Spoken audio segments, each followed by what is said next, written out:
Okay, were the other big talking points? You had a few visitors, didn't you? Simon Kirkham, the head of referees, was one of them. Yeah, so the head of officials, Simon Kirkham, and Andy French from Ice Hockey UK both came to the meeting. We discussed referee allocations. We discussed kind of the development of referees. We discussed DOPS, the Department of Player Safety, and decisions and how they're making them. And really, it was a pretty positive discussion about officials. And we talked about, as a league, the importance of teams backing the officials and understanding that the league is always improving and as are the officials. But we all agreed that we have to invest in the officials and we have to invest in training. And Simon was he was actually excited when we put that to him about how can we offer them more training throughout the season rather than kind of a once a year camp. How do we offer more opportunities for them to improve? And things like they have access to the video system that we all have that we all use to cut video, and they have access to that now that they can use to kind of review their performance. And Simon's cutting clips of the week and sending them out to the referees to show, this is what this call should be. This is what this call. This is this situation what we should be calling. So Simon Kirkham is working in the background to ensure that the referees improve. And we got to remember, like, you interview anyone about officials at any level. It could be the NHL, it could be Premiership football, it could be the EIHL, and everyone complains about officials. It's probably the worst job in the world as far as being in sport, because half the people hate you, and even the people that, even if your team wins, most of you still hate the official. And let's be honest, like, that's when you're a fan, the one talking point in every game is how the officials were. Well, he missed this. We're all experts. We're all experts on the night, and then we're even more experts when we have a chance to look at the video later on. And I think as a league, we have to back the officials. The only way we can improve it is, instead of using specific examples and saying, well, in this situation, I don't think this should be a trip or this. We can't all be officials every Monday. We have to say, okay, how do we step back and forget about having my Cardiff Devils hat on or Gary Moran having his Nottingham Panthers hat on? How do we have our Elite League hat on and decide, what do they need? What kind of support do they need from us? And I think we're actually getting to that. And 5-6 years ago, we didn't have that. We would sit here around meetings and debate specific calls and specific referees. And the one thing Simon brought up is, Simon said, there's a lot of younger officials and they're going to improve, but everyone has to start somewhere. And they're not starting from scratch. They're either been reffing in the league below. Maybe they were linesing in this league or lining in the league below, but they're going to get better. And hopefully, with over the next few years, we can continue to improve. And I think Simon Kirkham is doing a good job. And hopefully, he's the right guy that can lead this and continue to kind of grow the officials base, because we need more officials.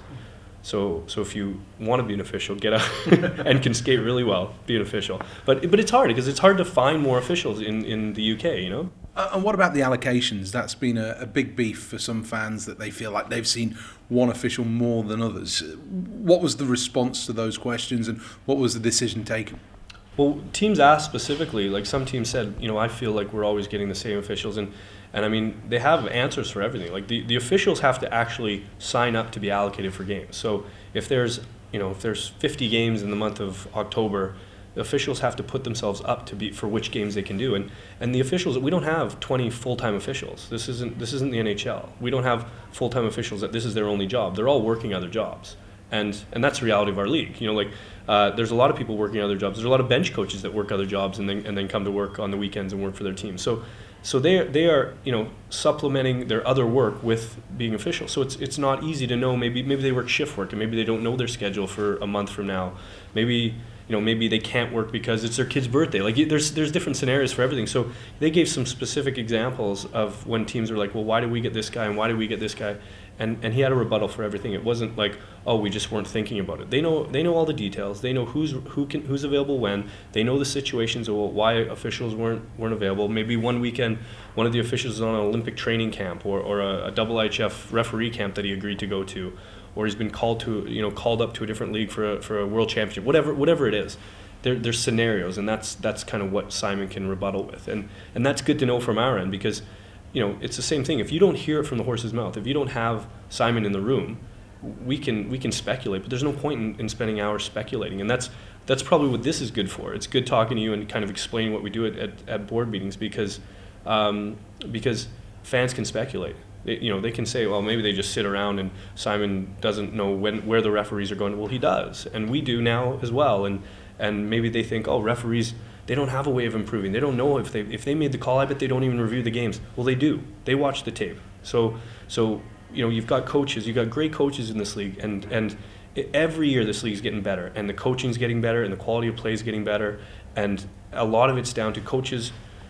I played here 15 years ago when a coach was the guy that basically his job was 90% done once the team was recruited, and there wasn't a lot of teaching, and there wasn't a lot of it was that attitude of, you play pro, I expect you to just get up for a game, or I expect you to know how to play defense in this system.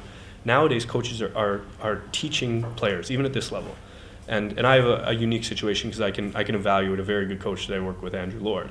And he's continually teaching players. These guys are 25, 26, 27 years old, and they're learning, and the officials have to learn. And so you can't say that a young official now, Joe Smith, I don't know, I don't want to pick out anyone. Forget I said Smith because that's Dean Smith. But do you know what I mean? Like pick out a name in the air. You can't say he's going to always be the same ref, because the officials that were the top are considered the top officials were maybe 5 years ago weren't the top officials, and they weren't, and 10 years ago they might have been linesing. And so everyone's going to improve. It's like players. So I think we need to collectively as a league support the officials. We need to stop going in post-game audio interviews and post-game video interviews with local press and tearing into officials. It's not always the officials' fault. You know what I mean? Like, everyone's mad at the officials all the time. It's not always their fault. Chances are the other team played better than you and you lost. Sometimes as well that shift of blame does have to shift on to the player that gets the penalty, doesn't it? Absolutely, yeah. I mean, it's great for someone to argue over a specific play. Oh, I can't believe a guy got suspended for that. But if DOPS are looking at something, the player did something wrong. If you're mad that your player got thrown out for punching a guy, he shouldn't have punched him. Like, it's just referees are there to control the play, and what we want fast, exciting, hard-nosed hockey. But we don't want guys getting injured, and we don't want guys, even if a player does something and it doesn't result in an injury, we don't want people attempting to injure or doing stupid things, and that's what DOPS is good for. It's there to protect the players. There was a time when you came to this league and you were worried who the official was, because you were like, can he control the game against this group of thugs that we're playing against? And it's cleaned up. Like, this league gets, like I keep saying, it gets better and better every year. But and as a fan, you've noticed it. Like, when you talk about hockey, talk about some of the cities now. Their fans have been following hockey for 25, 30 years. And I came from Belfast to Cardiff, and I would look at the Belfast fans. I used to always think, well, they're starting to really get hockey. But that was 5 years into it. They've been watching hockey for 15, 16 years now. They get it. And so the need to have a fight in the opening 5 seconds of a game to excite the crowd, that doesn't exist anymore. People want to watch great skill. They want to watch great goals. They want to fight, if a fight happens, to develop naturally in the play. It's none of this like, oh yeah, we heard the fighting's great and there's fighting all the time and fight. It's not like that anymore. And I think fans are starting to appreciate the fact that the skill is there and the style of play is important, and coaches are getting it, because there's less and less of that every year. So the fans are way more informed now. They enjoy the sport a lot more than they used to, and the one thing that everyone will say is, like, we have to the growth of the league playing wise has to be equal by the growth of the officials. And I think it is an issue that we know we have to address, and the officials themselves know they have to address. This league got, like, it went up 20% from last year, which went up 20% from the year before. Like, 4 years ago, half the players in this league probably could have played here. Like 4 years ago, the players in that league couldn't play, and that people don't realize that. Think of the speed. Like, think of some of the teams and the players that are in this league now compared to 4 or 5 years ago. It's insane, and I expect it to go up next year too. The Department of Player Safety, another area a lot of fans tweet often about.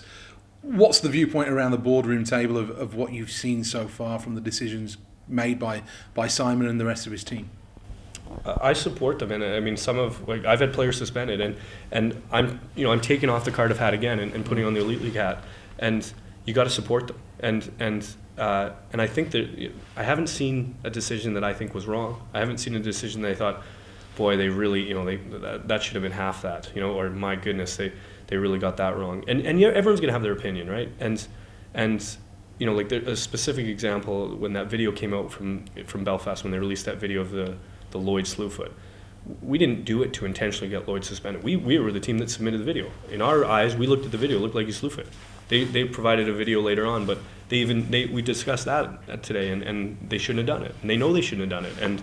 And that was one of the things that we said. We have to support DOPS. We can't undermine them.